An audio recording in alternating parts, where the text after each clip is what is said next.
Hello, আসসালামু আলাইকুম। কেমন আছেন বন্ধুরা? আজকে রাত্রে বৃষ্টি হয়েছে তো সবার গাড়ি ধোয়া দিয়েছি। সব আমাদের কোম্পানির ড্রাইভার এই আমার গাড়ির ভিতরে ধুইতেছে। এই হলো আমার এক বন্ধু, আজকে নতুন গাড়ি নিয়েছে, উনি ওইখানে আছে। এই হলো আমার আরেক বন্ধু আওলাদ আছে, মোল্লা আছে আরেকজন। আওলাদ কও, কেমন হলো আজকে আপনার পরীক্ষা? পরীক্ষা তো আল্লাহ দিলে ভালো হয়েছে। রবিবার আমার শেষ পরীক্ষা। যাও, আলহামদুলিল্লাহ। দোয়া করে আমার জন্য। ভালো, যাতে লাইসেন্সটা তাড়াতাড়ি পান। হ্যাঁ, এখন এয়ারপোর্ট ড্রাইভার কার্ড আছে, ট্যাক্সি লাইসেন্স হয়ে যাবে গা, এয়ারপোর্ট- পুরো সৌদি আরব চড়ায় বেড়াইবে। আচ্ছা, এখন কও আর নতুন ড্রাইভারের ব্যাপারে যারা আইবো, যারা ক্যাদের ব্যাপারে কিছু কও। নতুন ড্রাইভার আইলে তো ভালো, কিন্তু প্রথমে একটু কষ্ট হইব। আর যদি ট্যাক্সি লাইসেন্স মাইসেন্স হয়ে যায়, তার মতো আরাম সৌদি আরব আর কেউ নাই। আচ্ছা, দোয়া করে সবাই। মোল্লা কও, মোল্লার কি অবস্থা কও। মোল্লা কোন গাড়ি?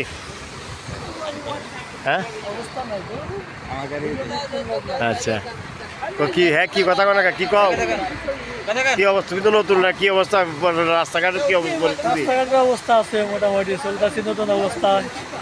সবাই দোয়া করবেন। হ্যাঁ, সবাই দোয়া করি। গাড়ি চালাইতেছি এই আর কি। আচ্ছা আচ্ছা, ঠিক আছে। যারা গাড়ি চালাতে চান যোগাযোগ করতে পারেন, সমস্যা নেই। ওকে, আল্লাহ হাফেজ।